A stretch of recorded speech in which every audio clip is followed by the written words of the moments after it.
Gaila, kad pralašė. Vis tiek norėjęs, bet ne tai, kad pasipriešinti Žalgiriui, bet ir net ir laimėti. Ketvirtam kėlinį prieš mažą intrigėlę sukūrėm, 7 taškų. Atmetėm, bet paskui Žalgiris kaip ir Eurolygos komandų, keletą sunkių klaidelių nubaudė iš karto. Mūsų klausimų žaidėjai. Gidai, ar nebuvo šiandien minčių truputėlį pasiklausoti prieš rytojus rungtynes? Tai kad mes važiavom iš tikrųjų taurės varžybos tokios rungtynės, kad žaidžiam iš vienų rungtynių, maža kas iš tikrųjų. Čia atvažiuoti ir taikyti vienį trečią vietą, ten žaisti dėl trečios ketvirtos, nesąmonė. Norėsi pabandyti, aišku, nesigavo, bet tikrai nebuvo tokių minčių, kad čia taupysimės rytoj ar kažką. Gavai vakar treniruoti šiokią tokią nedidelę traumą, kaip tavo savijauta dabar? Nu, tai po kol kas nieko gero, daktaras sakė, kad kokies uždegimas kažką teisingai. Naktis bemiegimo. Visų pirma, sveikinu Žalgirį su pergalė ir manau pelnytą. Kaip kapitonas mūsų sakė, vandens tikrai ruošėmės kovai. Manau, kad pakankamai neblogą kovą metę.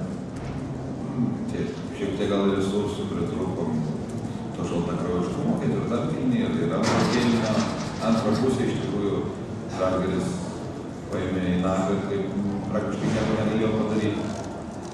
Bet vėlgi dabar poilsis ir nėra kada liūdėti, žinom prieš ką pralaimėjom, bet tuo pačiu laukia rytojaus rungtynės ir visą dėmesį dabar skirsim jom.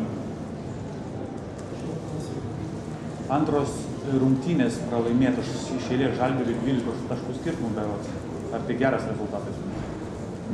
14 taškų pralaimėjom, bet geras rezultatas kaip žiūrint gal iš tos pusės, kad Žalgiris ženkliai stipresnė komanda, turėtume gal ir džiaugtis to, bet atvirai tai šiek tiek jautėm ir praeitos rungtynės ir šiuose tą galimybę pakovoti, gal jeigu ne iki pergalės, tai iki dviženklio pranašumo Žalgirio pusėje.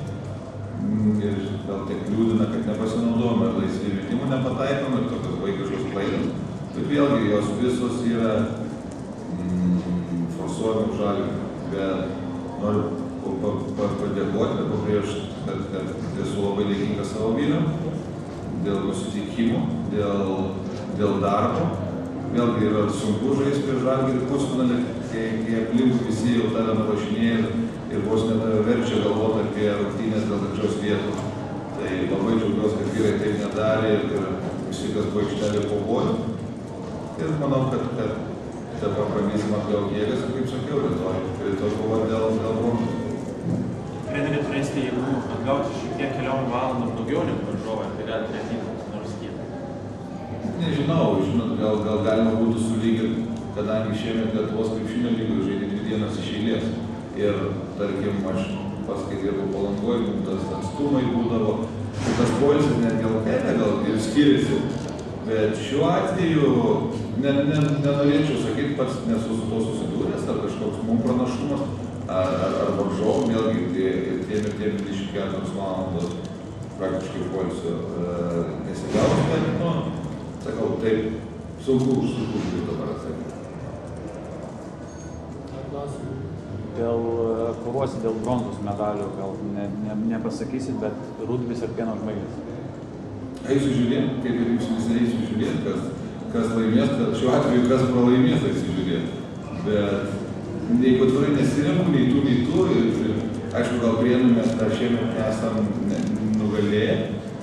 2 kartų pralošėme pratęsimą, Pieno žvaigždės pavyko aplošti, bet tikrai negalėčiau nei rinktis, nei konstatuoti, kas laimės. Iš tikrųjų nežinau mikroklimato ir ten traumos ar kažkas tai abiejose komandose, tai tikrai bus ir įdomus, manau, kad įdomus renginys ne tik man, bet ir visiems žiūrovams.